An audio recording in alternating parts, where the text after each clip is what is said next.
Hey, ladies. All right, everybody good? Hello. All right. Well, good evening, everyone. I would like to call the regular meeting of the Milton Equestrian Committee for Wednesday, November 19th, 2025 to order. The time now is 6:30 p.m. As I call roll this evening, please confirm your attendance. Nan Buckner. Here. Teresa Jarmus. Mac Plummer is not here. Shannon Regan Quigley. Here. Tony Rich is here. Carson Seville is not here. Julie Shannon. Here. For the record, Carson Seville and Mac Plummer are not here, and we do have a quorum. Would everyone please rise for the Pledge of Allegiance? I pledge allegiance to the flag of the United States of America, to the republic for which it stands, one nation under God, indivisible, with liberty and justice for all. Okay, fine. Okay, good. Our first item on our agenda is approval of our meeting agenda. Does anyone have any comments, changes to the agenda? If not, could I please get a motion to approve the agenda as written? Approved. Second. First by Ms. Regan Quigley, second by Ms. Buckner. All in favor, say aye. Aye. Aye, the agenda is approved. Next on our list is approval of past meeting minutes. Assuming everyone's had a chance to review the minutes from the last meeting, which would have been the September meeting. Could I please get a motion to approve the minutes? Motion to approve. Motion to approve, I go first. Ms. Shannon, Second. second Ms. Buckner. All in favor, say aye. Aye. All right, the meetings are approved. Emily, do we have any general public comment or public comment on any specific agenda item? We do not have any general public comment, but we do have public comment on agenda item 6C. Item 6B. Okay. C. C as in cat, C is in Charlie. or that one. All right, that sounds great. I'll go ahead and read the public comment info, and then we'll wait until item 6B for the public comment. 6B, C, sorry. All right. Work with me, guys. All right, general public comment is the time for citizens to share information with the Milton Equestrian Committee and provide input and opinions on any matter scheduled or not scheduled on tonight's agenda. Each citizen who chooses to participate in public comment must complete a comment card and submit it to the city liaison prior to the agenda item being called. So we'll go ahead and move forward with our agenda, and then Emily, just remind me when we get to item 6C about public comment. So next on our item would be staff updates, and we would welcome Ms. Jen Young up to discuss Birmingham Park. Good to see you. As always. Ranger J. Ranger Jan.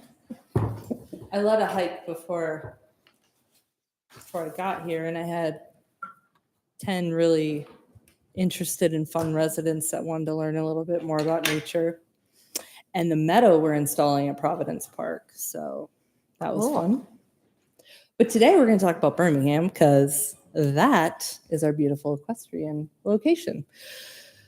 As promised, it's been a minute since I've been here. But any park updates, I always like to keep you guys informed because you kind of have the ear of the people, and sometimes they'll call you when there's a problem, which makes its way to me. So this past month, there was a culvert in the back of the park, which was not city installed, but it was failing, and we didn't want a horse to be injured on the trails, so we replaced that back on the Blue Trail, and I know there's several equestrians that'll be appreciative of that.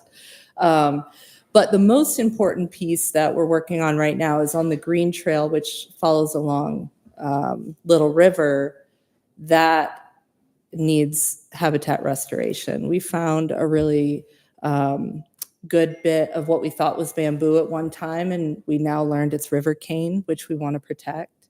And then also we want to protect that shoreline. The more we ride back there, the more it's just causing damage and problems to that area. So we're going to give it a little chance to rehab and grow back in. But we have a route around it, so it's not a problem. The other piece that's kind of been going on for the last 6 months is our partnership with the Historical Society, Milton's Historical Society. And they've agreed to write the history of every park, dating back long before any of us were ever here. And so we had the opportunity to really dive into the journey of Birmingham Park. We have artifacts. We plan to lead guided hikes and talk about This was a meadow and it's now forested. And where did these barns come from? This is the magical mystery conversation that almost every Milton family has taken family photos in that meadow with the barn, and we now have the story. So it's super exciting. So more to come. Next up, hello. Maybe I'm spinning circles. I'll just talk to you about it. We have a grant that we have applied for. We applied a couple years ago. I'm sure you guys remember we were looking to install a restroom, do some trail restorations and a parking lot improvement. We have since submitted for the grant. It would be a $200,000 match with the grant. We would install a restroom, the yellow trail, which is your trail, and it leads along a stream. There's a bridge down there that's in need of repair and also some stream restoration. So in this photo, if you can see it, I don't know, you can go back to it. It's not in presentation mode, but it might load. Well, anyway, I'll give you a picture. We have some challenges with horse trailers making it around that corner to go up to the horse trailer parking lot if cars are parked incorrectly in the lower lot. And so hopefully by adding a little bit more parking space to the lower lot and being able to establish it in a way that it makes sense for people to park, we should mitigate that problem. Also, there's on this site map, which you can't see, but I can submit to you later. There's 5 locations. Yeah. Yeah.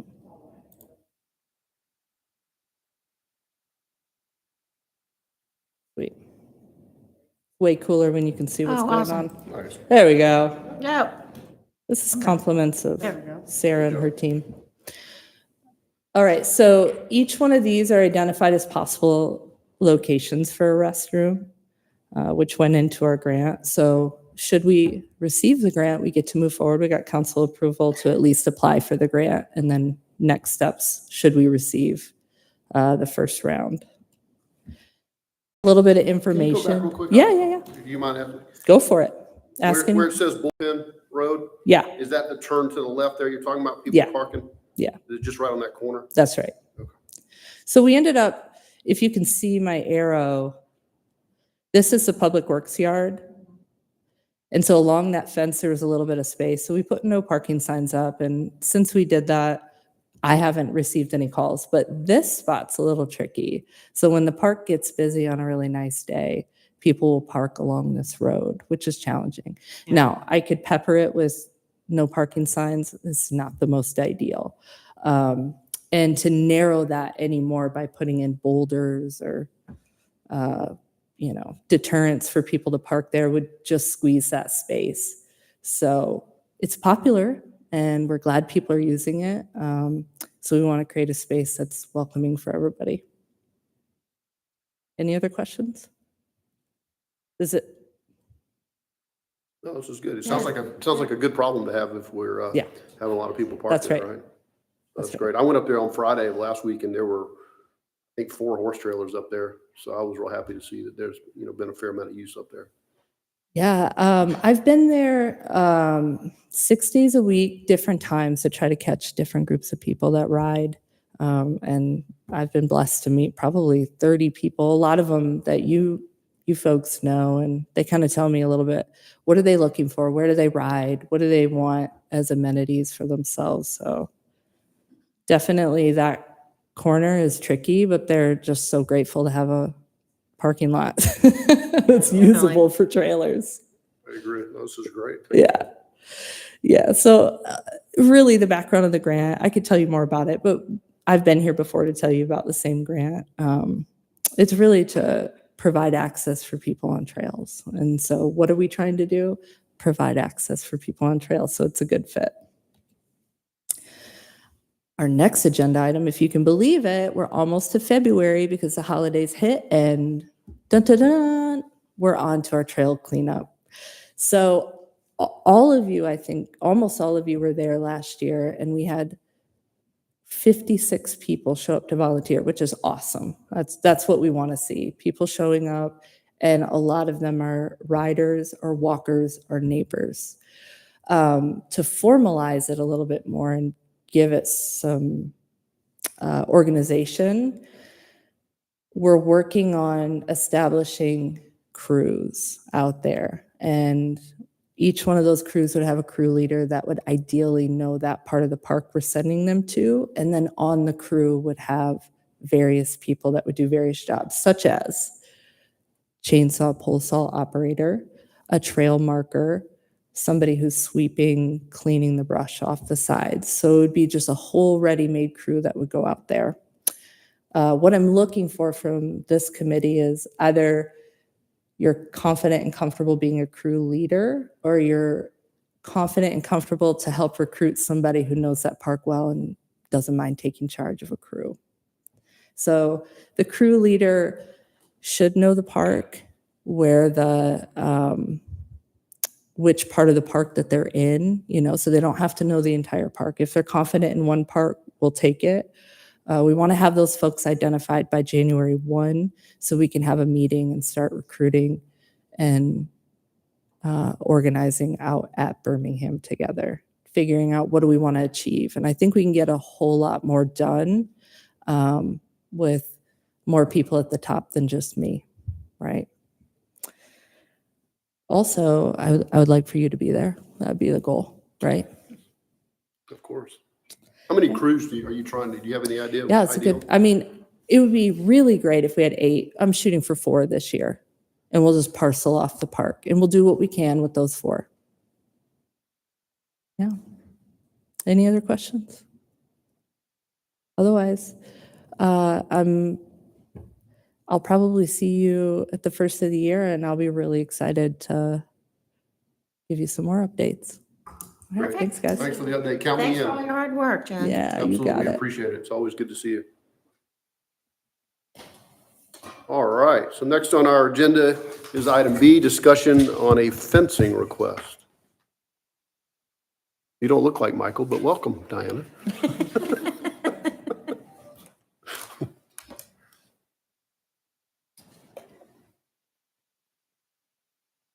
Okay. There it is. Emily, do we have a public comment on this particular item? We do. 6B? Okay. Should we wait, we do that after? Yes. Okay, that sounds good. Thank you.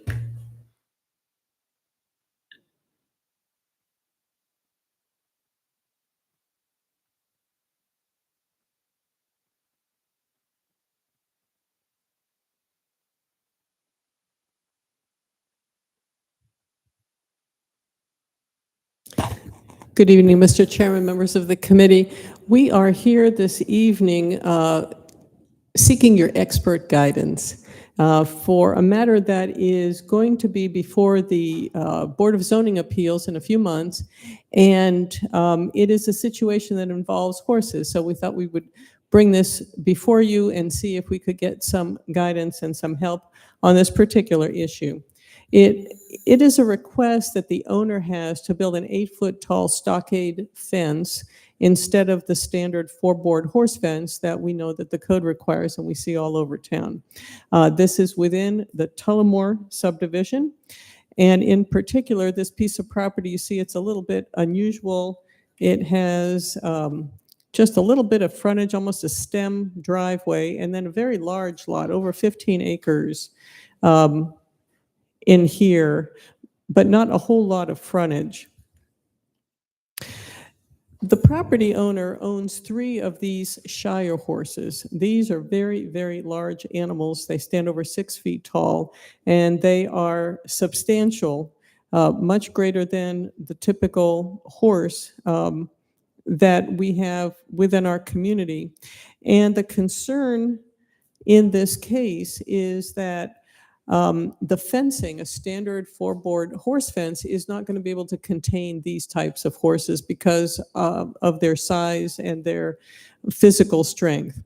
The property owner wants to put a stockade fence, and I'll show you what that looks like in just a minute, all the way around her entire property, is willing to put the equestrian fence right here and in the front, which is fine. But the code requires that the standard equestrian fence be along the entire frontage, which this includes this area here that you see in blue. And so that is the area of concern. And so she is proposing a 8-foot Trex composite fence for this area instead of the 4-board horse fence because of the situation with these particular types of horses. So this is what that fence would look like. This is the fence we're all familiar with. And there is a pedestrian easement within her subdivision along here. And the reason that's important is because she is concerned that some of the neighbors walking along the fence, if there's a 4-board horse fence, might try to pet the animals or feed the animals or do something which would not be safe for either the horse or the neighbors. Staff suggested the possibility of an 8-foot equestrian type or equestrian looking fence to keep with Milton city standards, but the fact that it is not a solid fence is a concern because she's afraid that they might damage that type of fence.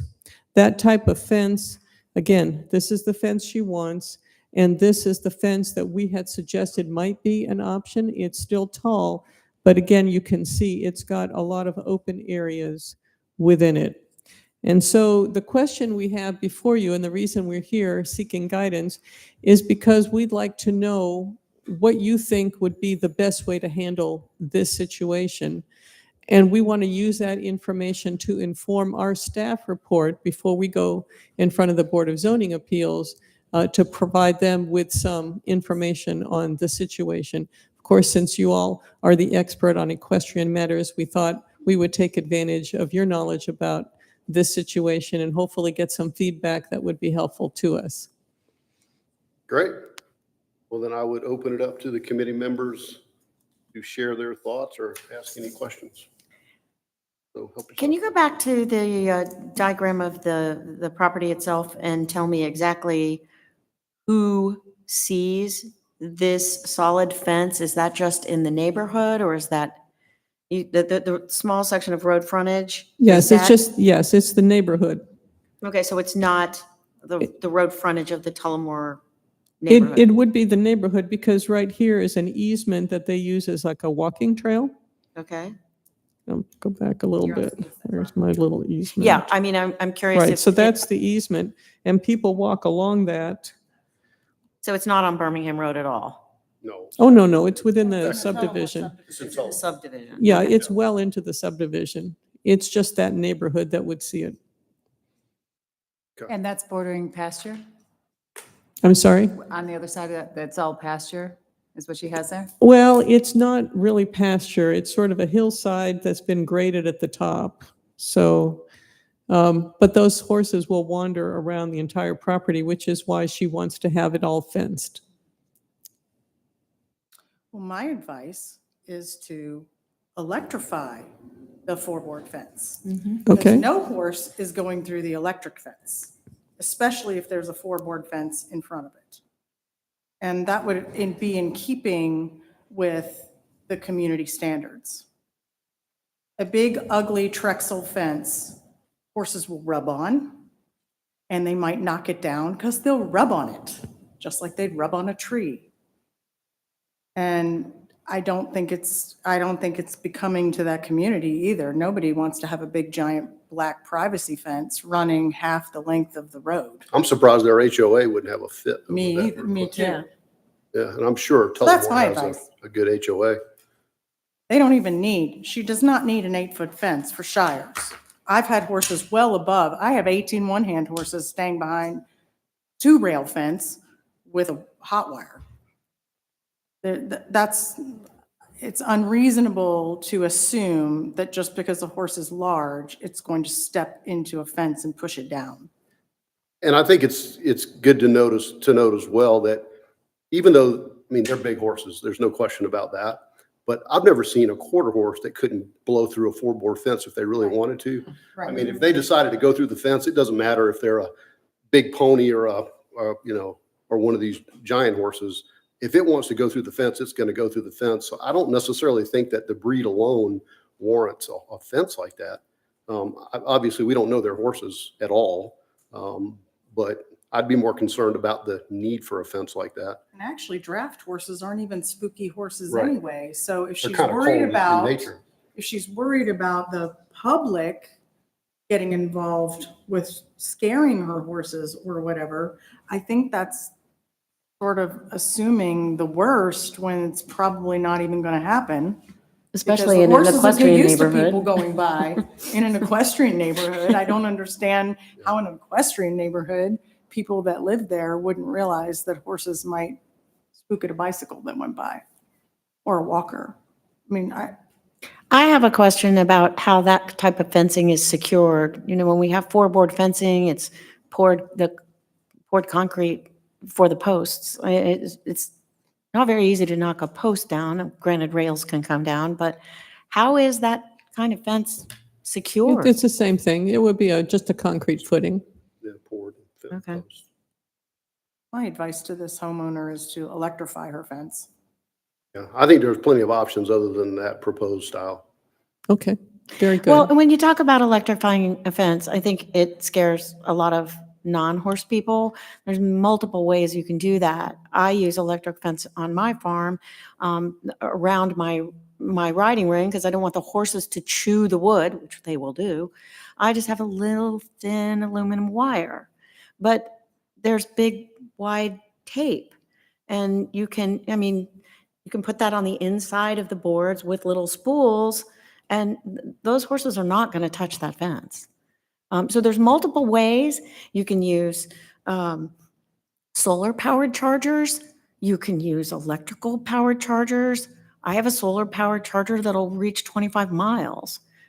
It costs $329 at the local store, or you can buy the mail order. But it's not a huge expense. It's not complicated, and you can hire someone to do that. And I'm kind of with the rest of, And if you put a sign on the fence, it'll probably keep the neighbors away from the fence too. yeah, warning, electrical fence in Yes. use. That's good. Hope that helps. That's excellent. I really appreciate that. This is all good information that, at the staff level, we're just not familiar with And this. if, if you'd like somebody from the committee to come out and meet with the homeowner and offer some thoughts or whatever, I'm sure we'd have somebody that would be more than happy to do that. Very much I'd be more appreciated. than That would happy be to do great. that. Thanks for bringing this before us. We appreciate you sharing that with us. Thank you. So we have public comment on this item? We do, Tony. All right. Our first and only public comment on this item is Julie Zonner-Bailey. Okay. Hey, welcome. If you could just tell us your name and your address. Absolutely. My Thanks for name being is here. Julie Zonner-Bailey, and I reside at 255 Hickory Flat Road, Milton, Georgia. I very much appreciate your service, and I certainly appreciate the comments that you just made. I think this will help to emphasize agreement with the statements you just made for Mrs. Wheeler. A variance request for an 8-foot opaque fence along 600 feet of road frontage is in direct opposition to the legally adopted Code of Ordinances for the City of Milton. Importantly, they also do not meet any of the reasons set forth in the Board of Zoning Appeals' legally adopted language for a primary variance. As such, if a variance were to come forward for an 8-foot opaque fence, it should be denied legally by the BZA. The input that you provided this evening is extremely helpful to support such a variance request should it come forward. I think also if you were to provide some advisement to the individual who may or may not choose to move forward with a variance, I think electrifying the fence could be a great option.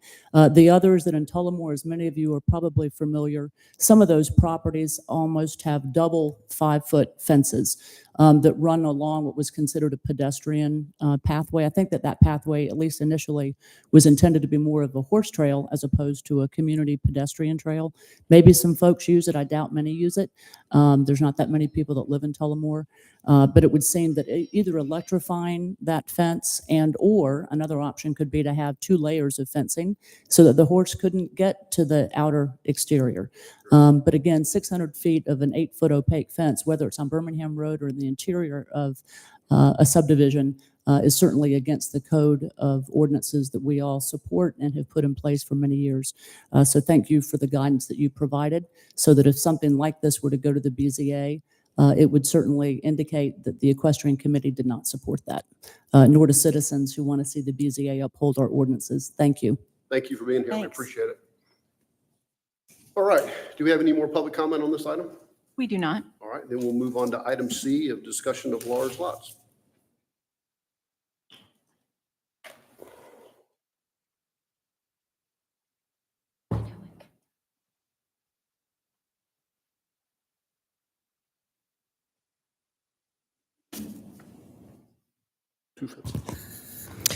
So this evening, we'd like to revisit a couple of items that we talked about previously with regards to large lot incentives. And we also have some updates for you on some procedural enhancements that we are looking to do. You may recall that we looked at a variety of different large lot incentives, covered riding arenas, hobby farms, stormwater credits, home-based businesses. And in particular, the accessory buildings is one that at first glance, the committee felt maybe was not necessarily appropriate, but in rethinking it, there may be opportunities for some accessory buildings that might be appropriate. So we want to talk to you about the potential for looking at some of those. And then we also want to revisit the concept of adding maybe additional access options for 3-acre or larger lots. So those two items in particular, and then we'll talk about some procedural matters. So with regard to accessory structure in front yards, what we want to look at is what is appropriate for a large lot. And by that, we mean in terms of what you want to see from the street. And also, is this something that you would like to see as of right, that anybody could just do if they had 3 acres or greater, or something that would require an administrative permit? So want to think about those things. Now, we know that the code already talks about accessory buildings in some ways. Barns housing animals, for example, are allowed. So we don't have to deal with that. They're already permitted. But there are other types of accessory structures that the code specifically identifies as not being allowed in the front yard, things like guest houses and greenhouses. But there's a whole host of other things that qualify as accessory buildings and structures. So for example, with regard to animals, we've got the whole list of things on the left, and I'm sure it's not exhaustive. These are just the things that come to mind. And for people, we have all the things on the right that can be accessory structures. And again, if you all think of additional ones, we can certainly add to the list for discussion purposes. But when we look at these, we want to think about what makes sense and what's appropriate in the front yard. What do you want to see from the street for large lots? And so I thought maybe the best way to handle this is to just look at some of these things and have a discussion. Understanding there's no right answer. It's just, what do you want to see from the street? What do you think is appropriate? So we know that barns are acceptable. How about stables? What are your thoughts on that? Well, you've said barns are already allowed, right? Barns are, but stables are different. Stables are much bigger. A barn is a stable. Yeah, how do you define the difference between? I think where you're, because I know Carson's really big on the whole run and shed, loafing shed thing. And I think that's where we might be getting hung up. The The run and building on the shed, right, that's a barn, right? yes, Looks like a barn. yes. The building in the middle is a Could be run a and shed. It's a run and shed with pens around it. Sort of a barn. Well, we've got pictures of that too. That's next. Yeah. So the run-in shed is obviously much smaller and not intended to house an animal, just house the food Yep. on a temporary basis, get them out of the weather. So Back to that first picture. Okay, this is- technically, that building in the middle is the exact same thing. Someone has just put corral panels around it.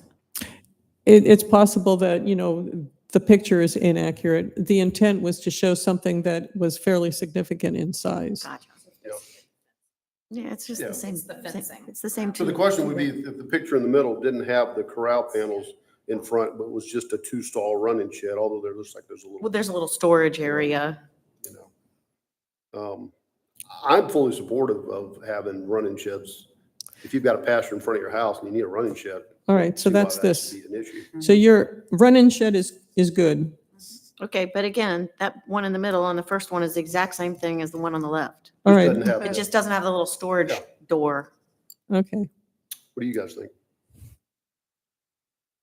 I mean, I don't want to see a barn in somebody's front yard. I'd rather see a riding ring or something, you know. But what if that's all they can do? I mean, it depends on the layout of the land. So if the layout of the land is such that that's where it belongs, Buy a bigger property. I'd rather, well, it's not an option for everybody, right? That's not a very nice thing to say, I'm sorry. Well, but if you've got pasture in front of a house and it's a big enough piece of property, Yeah, I don't think there's anything wrong with no, having a shelter running from a storm is shed. Yeah, there's fine. nothing wrong with a shelter. Yeah. Just because it's in front of the house. I mean, Right, you can't always have pastures behind the house. right. I've got 2 pastures in front of my house.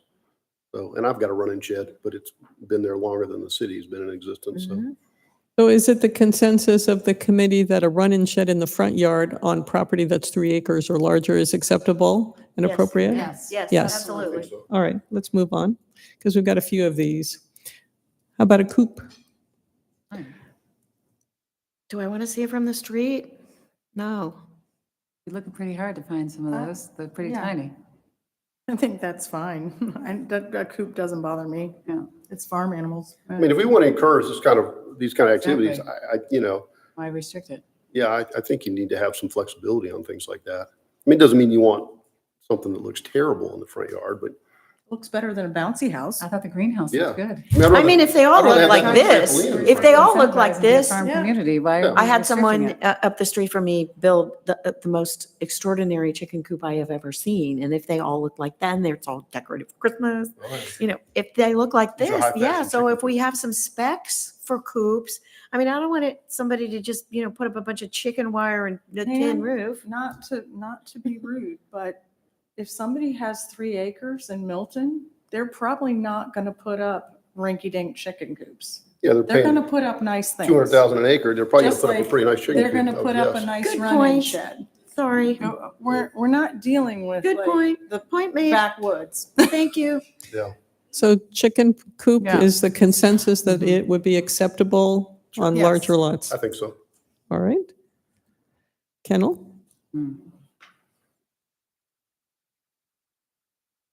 I think the kennel issue is more of a noise ordinance Yeah, I was problem gonna than say, that it's gets into a whole actual different, building problem. No, I understand that noise is a separate issue, and we have a nuisance ordinance to address noise, but in terms of the Right. aesthetics and accessory structures, do but you I want to think part see of it is those? also materials. I mean, these 2 kennels have chain link wire.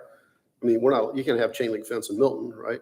Right, that's in the front. correct. So I mean, you would have to have all the same building codes and styles and whatnot of any structure.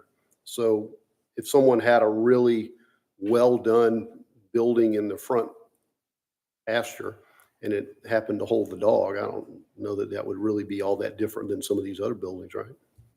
Well, most people that I know that have kennels, they're concrete floors and they are a building and Yeah. they are built to the specs of not these I think I'm things. more of the opinion that, as just a general rule, I know you've got to get granular on the types of structures, but I think when someone, has a larger parcel, there needs to be a little more flexibility on what they can do in the front yard. As far as it being a doghouse versus a chicken coop versus a run-in shed versus a greenhouse, it's like, I mean, we could come up with a laundry list of 50 different possibilities, right? Well, but there may be some that are objectionable, and there may be others that are not objectionable. That's why we're going through the list.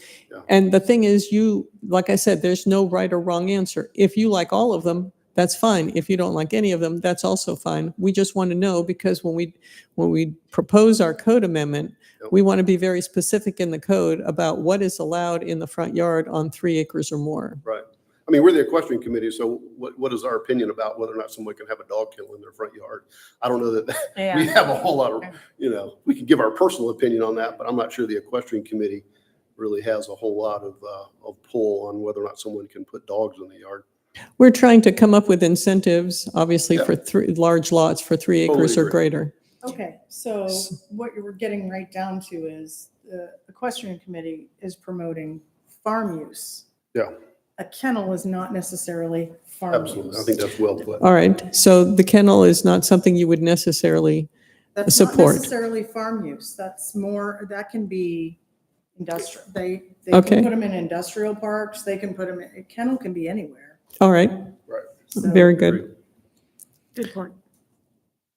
So I guess this is like the coop, right? Yeah, it's just kind of like. But a that would be chicken coop. farm Yep. use. All right, let's move on. Freestanding garage in the front yard. I don't have Again, any- I not, don't have any fa- problem with that. not farm use though, but. Okay, Well, yeah, not farm use, but I personally, I would think it's fine just fine. if you've got a big enough piece of property. Okay.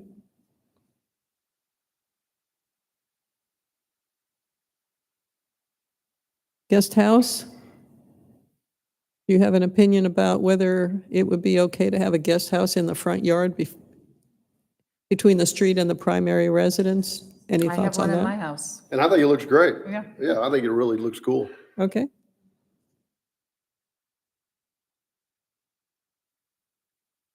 Do you want to see a cabana or a pool house in the front yard?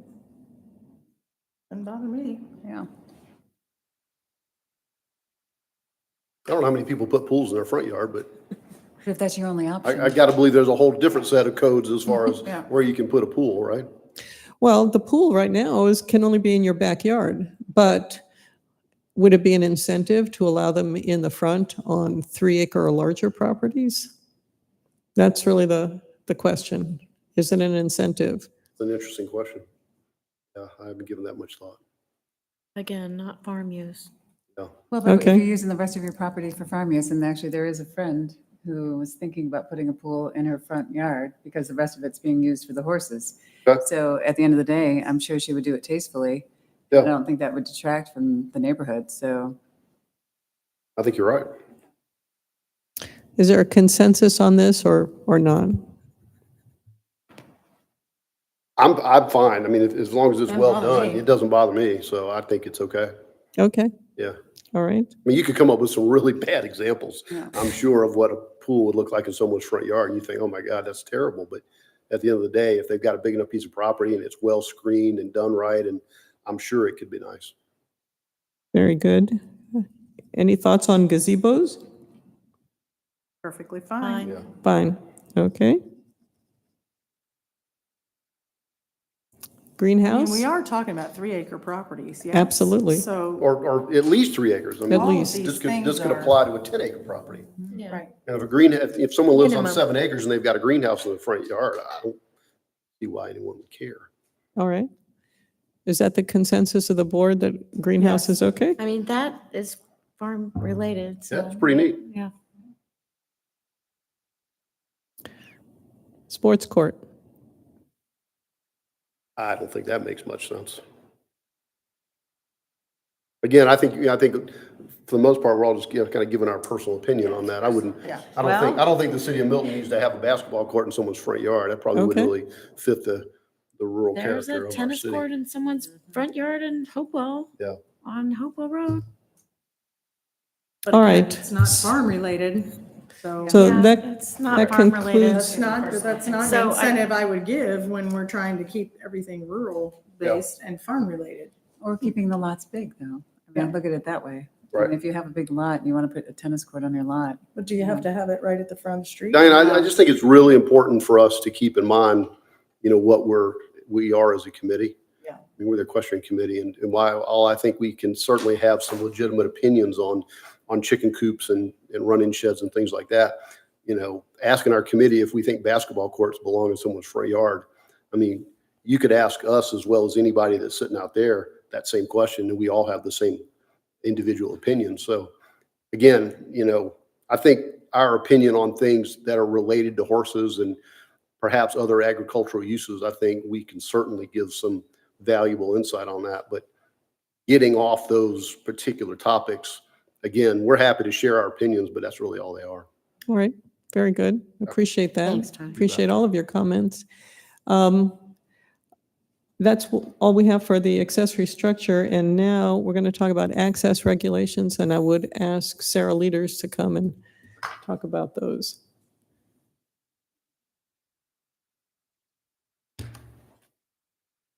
Good evening. Thank you all for your input on various items. I know I've reached out to you recently about the Birmingham Park conservation easement, so thank you all for that, and it's good to be with you tonight.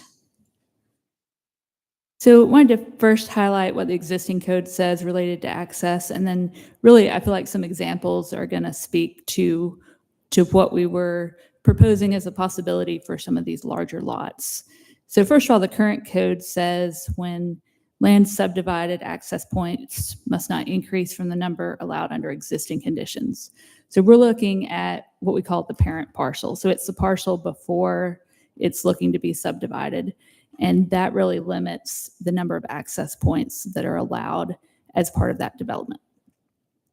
So what we were proposing is for these larger lots, 3 acres or greater, that we could look at if the site layout works to accommodate such that there could be multiple access points depending on how many lots there were, with still keeping some minimal spacing between them. And again, some pictures I'm going to show you are going to speak to this better than I can describe in words.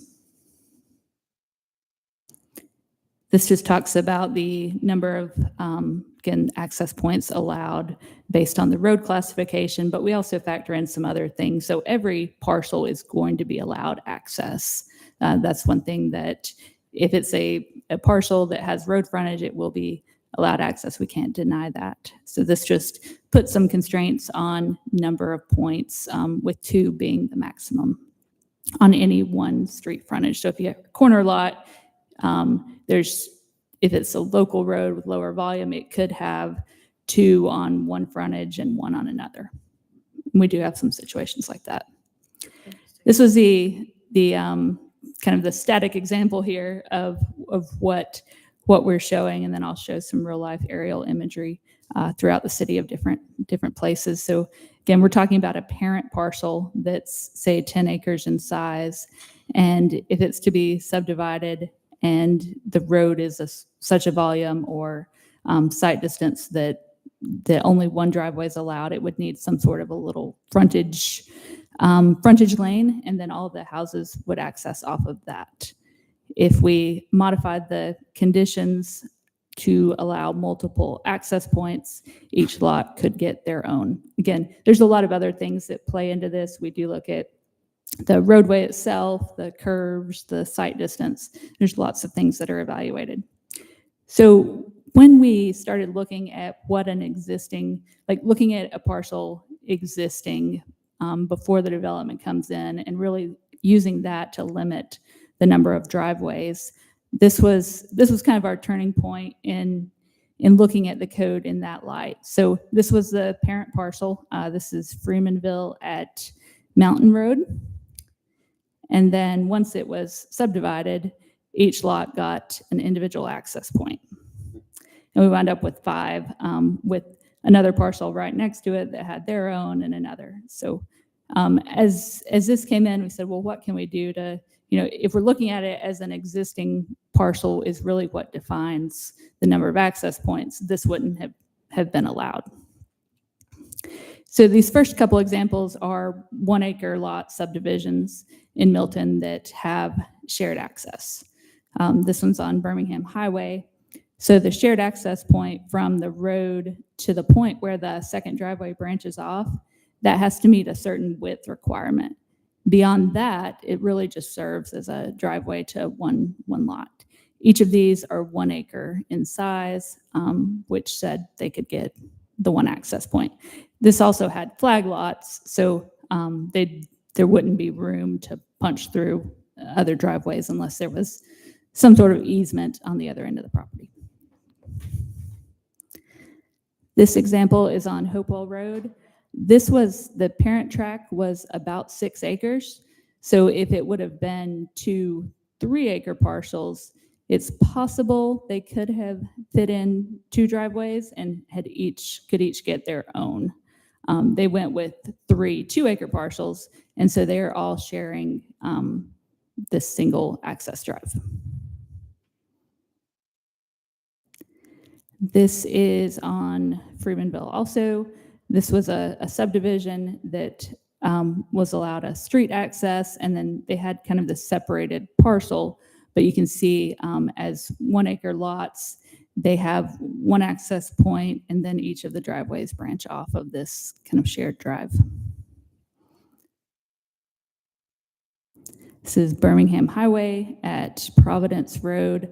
You see the one access point, and then each of the lots will branch off of this kind of interior drive, like a frontage road almost. And in this case, I don't remember exactly how many lots there were, but if it was 3 acre lots, it's potential that each one of those could have had an individual access point instead of this additional asphalt. Okay, now I'm going to get it to 2 examples of 3 acre lots. This is a more narrow but long tract. This is Sweet Apple Road. And because each of these lots on the large lot incentives, they do not have to front a public road. So they built the modified access drive that serves as the driveway for each of these lots. Under the potential code change, there could have been possibly one other driveway, like this, the lot closest to Sweet Apple could possibly have had their own driveway, but because of the way it's configured and it's a narrow, long parcel of land, really this modified access drive was the better scenario, and that's the code wouldn't have really helped in this case. And last example, this is Wood Road, and this was actually 2 parcels before it was reconfigured. It was reconfigured from 2 parcels into 3, and each of those 3, because it was on a local road, they got the, because it was 2 before, they got the 3. So they would have been allowed 2 on each of those existing parcels. So this is more representative of kind of what this change could be reflected in reviewing plans and developments. So that's all on the access. I know it's kind of hard to grasp exactly what the code change could do, but hopefully some of these examples help show situations we've dealt with in the past and where this would come into play and where it wouldn't. So any questions before I move on? Were all of these allowed according to current, they were all allowed according to current code? Right, correct. Or variances or special? No. Okay. Okay. Interesting. And then I can go back to what we'd looked at for the code amendment. So we did still put 150 feet just so we don't have them very close together. And again, it really depends on the size of the parcel as it exists currently. If it's a narrow, long parcel and those 3 acre lots aren't going to all tie into a main road. We haven't looked to see how many of those we actually have that this would apply to. Imagine there are some situations out there that this could help and be a benefit to going to 3 acres instead of 1 to 2 acres. If you were to take this proposed language and apply it to the examples that you shared, what would have changed in some of those examples? So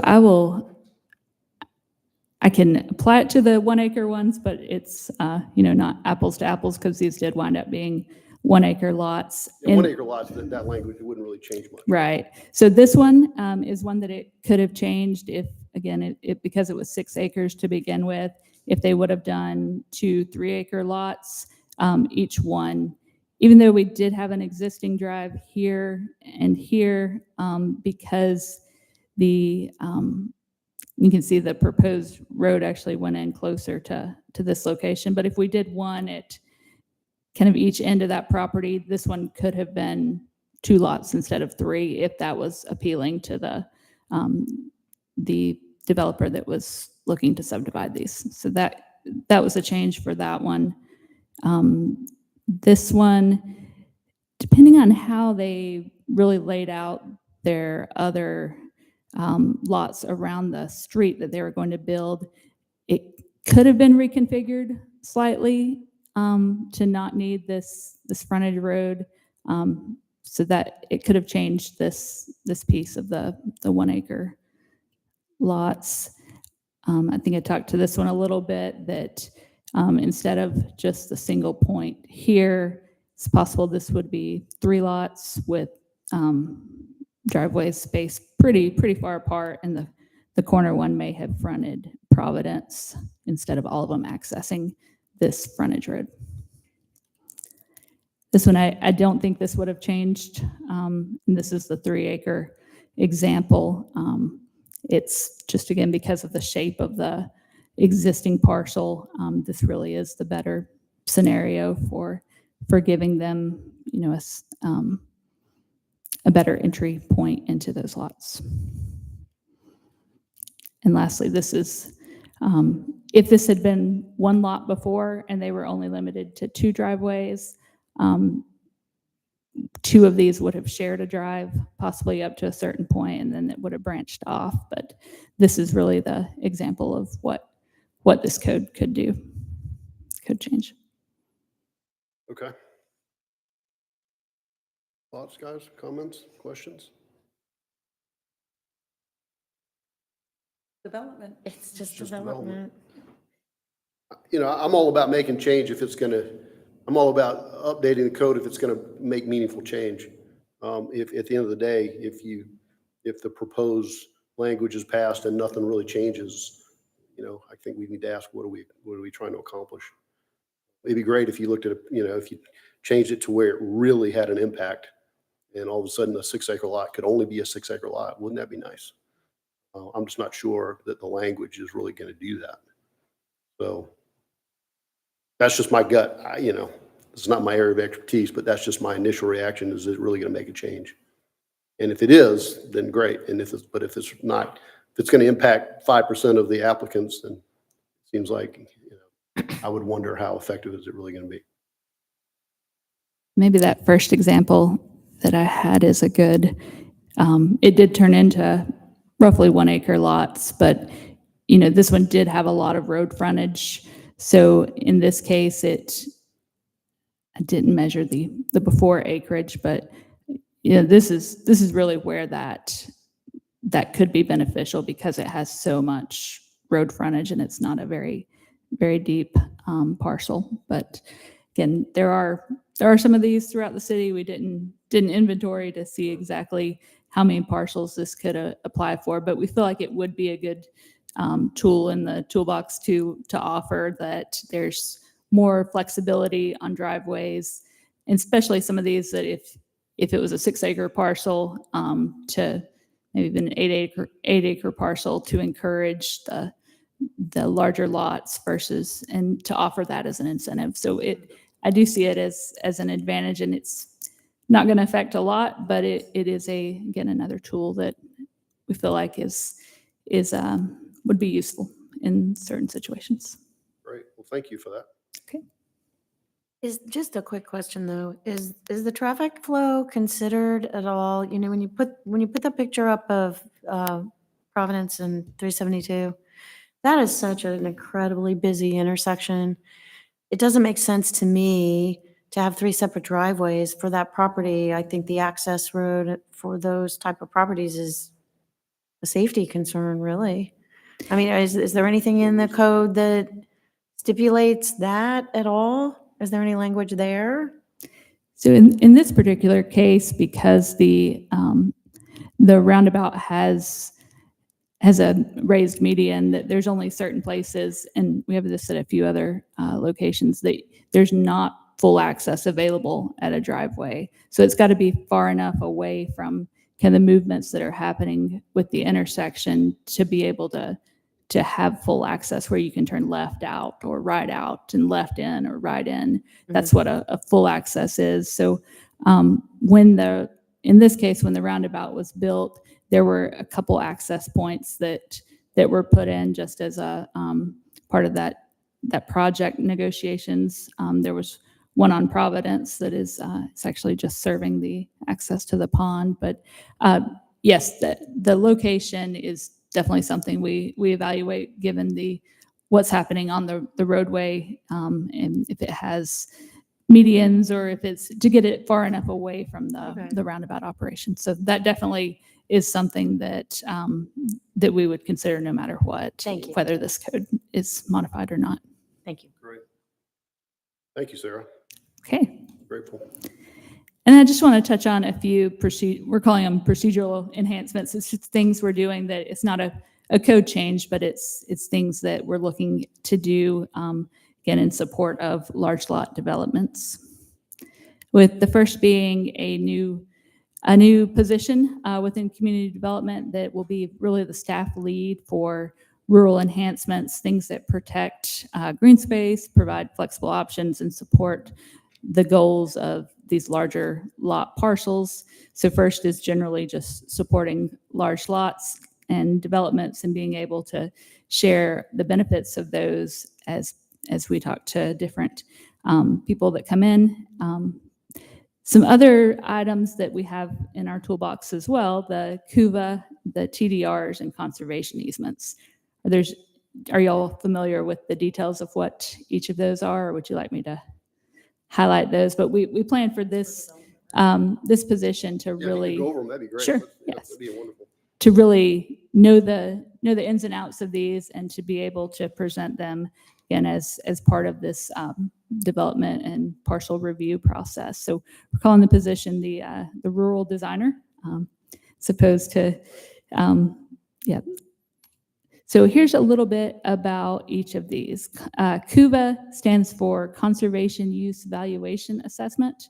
It is unique to Georgia. It's a program that allows certain parts of parcels, like if there's a home on a parcel, it would be kind of excluded, and the remaining could be put in this CUVA to be kept in conservation use for 10 years.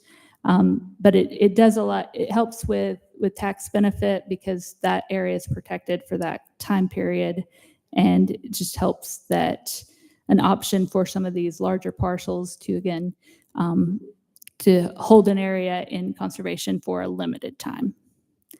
The conservation easements, a similar method, but it is a permanent solution. So when a portion of property is put into conservation easement, it protects it in perpetuity. And then TDRs, transfer of development rights. So we have a few areas within the city that are called receiving areas. Wait, no, sorry, let me make sure I'm stating this correctly. So the more dense areas, Crabapple, Deerfield, are areas where they can receive the development rights that someone in more rural area may decide to take a portion of their property and say, instead of this ever developing, I'm going to take the rights I have to develop it and transfer them to another area. And it allows some of these more commercial areas to have a little more density. There's limits on how much they can add through TDRs, but it's a way to set aside land to remove the development rights on that. Hopefully I explained that well enough. It's not No, I think that was my exact expertise, but so that's a little bit about those. And again, we plan to have a staff member that is going to know all the details of these and be able to talk to property owners about what options there are for some of these enhancements. That's great. Thank you so much for that. I think that's something that's going to add so much value. So we're very excited that you guys are pursuing that. Great. And the last thing we're looking to do is we're in the process of developing our standard procedures for large lot reviews, but it's like we debated on the term, is it a fast pass, is it an express lane? And it's not getting around any of the regulations, but it's a streamlined review for plan review and permitting on large lot developments. So we're working on the standard procedures to define what those timelines look, and when a large lot development comes in, how we're able to advance that. But recognizing there still may be uniqueness or complexities that impact review time, but our goal is to make this more streamlined. Great. Love it. That is all we have. Does anybody have any questions for Sarah? Thanks, Sarah. This All was right. great. Thank you. Appreciate the update. Yep. And Emily, we have public comment on this item? We do. We have 2 public comments. All right, call the first public comment. Our first public comment is Christy Hayes.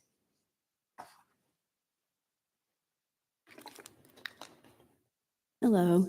Hi, I'm Christy. Christy Hayes, 13585 Hopewell Road. I'd like to start off by saying I'm really uncomfortable with the city asking an unelected body, no disrespect to the time and energy that you put to this committee, to comment on land use, citywide land use in areas that are way outside of your area of expertise. This is an equestrian committee and land use is completely separate. And that, you have an opinion, I have an opinion. It has to be done by an elected body, and that's really inappropriate, in my opinion, for that to even be brought in front of this committee. I'm just really uncomfortable with that. In terms of the large lot incentives, my question is, or my statement, at the April 21st City Council work session, you present, or 3 members of the committee presented large lot incentives for manure composting, third-party pasture maintenance, reduced variance, and permit requirements for animal structures, CUVA education, and ag exempt definitions, along with a suggestion for an active equestrian park in Milton. The council at this work session was very receptive to these ideas. The next time large lot incentives were discussed in front of council was at the October 6th regular city council meeting, when Diane Wheeler went through what she said were 6 staff-generated incentives and 5 committee-generated incentives. And your committee incentives had somehow magically morphed into neighbor notification signage for coming soon developments, a sliding scale for land development fees, stricter bio retention standards, rebuilding existing structures in the same footprint without BZA approval, and standardized plans for run-in sheds. There seemed to be no discussion during any of the equestrian committee meetings about your specific proposals that were presented to council during the April work session.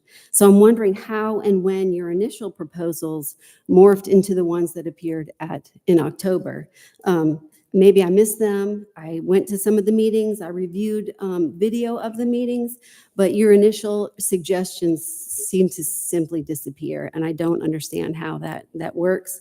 I thought the purpose of holding public committee meetings was to illuminate the public on how city priorities are set, and there seems to be a pretty stark disconnect between what was presented at the work session and what was discussed at the meetings. So I don't understand how those great proposals they went away. They weren't even discussed. They were just gone. On another note, the mayor at the October 6th meeting said that he considers anything done by by administrative approval as basically being by right, and I would agree. Things like covered riding arenas on 3 acres or more, home-based businesses, those are done by an administrative check mark. And that takes the public out of that process, so that if something were administratively approved and you're an adjacent homeowner and you have a problem, and what is the recourse that you have when it's just a check mark and they've met the checks, and that just, again, is leaving the public out of that. I appreciate your time. I appreciate all the work that you guys put into those initial proposals. I thought they were fabulous. And whether or not they were taken up or not, they just seem to have disappeared. And I don't like that. I really don't like an unelected body handling land use issues. It seems very inappropriate. So thank you again for your time. Thank you for your Thank you, comment. We Christy. appreciate it. We have one more? We do. Our last public comment is Julie Zonner Bailey.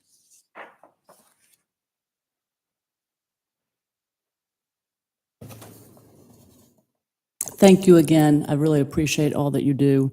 My name remains Julie Zonner Bailey, and I still reside at 255 Hickory Flat Road, Milton, Georgia. I certainly support large lots in Milton. After all, it's our large tracts of land, farms, woodlands, and natural spaces that help to create the Milton that so many of us have loved and worked to protect for so many years, decades, in fact. I'm concerned, however, regarding what could be some very real unintended consequences with some of the proposals that I've heard. Not necessarily those that you brought forward, but things that have now morphed into recommendations going in front of the City Council for ultimately a decision. Given that I'm unsure what was considered current recommendations from you versus earlier recommendations versus those that are still current or those that are going forward, I'm not going to try to parse through what is still on, what is off. I'm just going to speak to the things that I'm aware of that concern me and others that I know who have been involved historically in the city of Milton. First, why is a 3-acre parcel considered a large lot for purposes of so many of these incentives? A 10-acre parcel will not be appropriate for many of the incentives that have been put forward, much less a 3-acre parcel. I think it's also important to note that we have over 13 miles of gravel roads, which are required to have 3-acre parcels. So those parcels don't need any additional incentives. They are already required to be 3 acres. I don't know that that's been considered. I don't know that it's been part of the data analysis put forward, but I think it should. I think we need the data. Before creating new incentives that have not been fleshed out, why not leverage one of the greatest existing incentives for large lots? It was just mentioned, conservation use valuation assessments. CUVA is certainly underutilized in Milton, and while there has been some education around CUVA, I strongly believe that the city of Milton could and should do more to encourage and educate large lot landowners about the benefits of CUVA. And maybe this new position could do that, but I think doing that before we create incentives that have some unintended consequences would be a smart thing to do. Seminars, directed emails to large lot landowners, dedicated staff efforts, and more could grow the number of properties with the CUVA, thereby protecting more land in Milton without the risk of unintended consequences. Suggesting by right businesses on parcels of 3 acres is risky business. This would appear to bypass current land use protections that today either restrict certain businesses from locating on AG1 land or require a special use permit. Why in the world would we walk away from the required steps to ensure that a business is appropriate before granting it by right?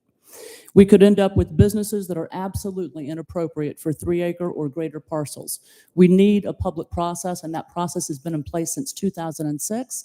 And before the city of Milton, it was in place with Fulton County Board of Commissioners. Why in the world would we give away our land use policies that protect this place that we call home? It makes no sense. Offering up businesses by right on 3 lots of 3 acres or more bypasses our strong land use policies that have helped shape and protect Milton. Why would we knowingly allow businesses to locate on acreage without having to go through the process? We have land use policies and procedures in place to ensure that any business located on any parcel, regardless of size, is appropriate and in keeping with the land use policies. Land use policies are just that. They're policies that are ordinances that need to be protected. Removing these sets in motion many unintended consequences. Things like to hours of business or hours of operation, buffer, noise, consistency with surrounding acreage, etc. To do any of this by right would just seem inappropriate based on my experience with the city of Milton. I believe that short and long-term rentals have already been addressed. I don't think that that's going forward. I won't touch on that, but I certainly don't support short-term rentals in the city of Milton. We really need code enforcement around that, and it hasn't been put in place. So why would we allow more of it? Covered riding rings on 10-acre parcels by right, when the covered arena can be 25,000 square feet with lights by 1 right? minute. Why would we do that? I'm going to need more than a minute, but I'll go fast. A covered arena of 25,000 square feet is commensurate with the baby Publix. I live on 27 acres. I don't want 4 parcels to have a 25,000 square foot covered arena around my property. Would you? I don't think so. To do that by right doesn't make any sense. We have policies in place for a reason. I don't think we have that many requests coming forward that it couldn't still go through a special use permit or the appropriate procedure. Accessory structures that were talked about tonight, having accessory structures in front yards of 3 acres plus is dangerous, dangerous, dangerous. There are so many opportunities for it not to be appropriate, for it not to look like what it did on the screen. Again, land use policies and accessory structures have not been allowed in the front yard ever in the city of Milton. And now we're about to throw the baby in the bathwater out all in one fell swoop. we really have some very unintended consequences that is very dangerous. Considering all of the above, I have to ask, as a large land lot owner, I was never asked to participate in a focus group. I've lived out here for 38 years. I live on 27 acres. I'm a large landowner. I was never asked for my input. I was a city council member and I protected this place for over 35 years, and I was never asked about incentives for large land lot owners, nor have a lot of other large land lot owners been asked. We should have had a focus group. We could still have a focus group. I would strongly impress upon Mr. Krokoff, who I know is here listening intently, to have a focus group around these things that could change the complexity and change the complexion of the city of Milton forever. These policies were put in place with hundreds and hundreds of community members' input. It's why we adopted them in 2006 as land use policies. It's why the city of Milton is the city of Milton it is today, because we haven't just bent at every request for something. I love large land lots. I have one. I want to live on it forever. Bury me in the back. We need to protect them, but we don't need to have unintended consequences. I love horses, but we don't need to have unintended consequences just because we have a farm animal involved in the parcel. So much of what you want to do is fabulous, but I think there are some unintended consequences that we need to take careful measure of before we put these forward as forever policies that would open the door for these consequences that I think many, many people don't fully understand what the impact could be. I appreciate your time. I thank you so much for what you do. I love this place. I know you do as well. I appreciate your consideration. I think we need some more consideration and more time on the specific recommendations before they become in front of council for a vote. Thank you so much for the opportunity. I appreciate it very much. Thank you so much. We appreciate your Thank you, comment. Julie. Emily, do we have any more public comment? We do not. All right. With that in mind, we will move forward with our agenda to new business. Our first item is the approval of the 2026 meeting schedule. So if you guys will look at the last page, you should have it, this little calendar. This is a draft of our current board and committee meeting schedules. March through December follows our bylaws going on the third Wednesday of the month. January and February, we always run into the issue with Martin Luther King Day and President's Day, meaning the council meetings have to move to that Wednesday following. So January, we propose that we meet on January 7th, as Planning Commission needs to meet on that January 14th date. For February, we would meet that week before on February 11th. This is fairly typical for what we have to do every year in January and February. So feel free to review, and if all looks good, we can take a motion. Okay. Does anyone have any questions, concerns, or comments before I ask for a motion? I'm just reviewing the calendar.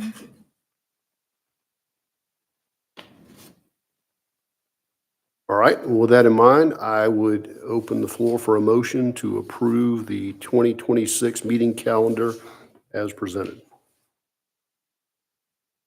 I'll make a motion to approve the calendar. First from Ms. Buckner, Second. second from Ms. Regan Quidley. All in favor, say aye. Aye. Aye, opposed? All right. Thank you, Emily. The calendar is set.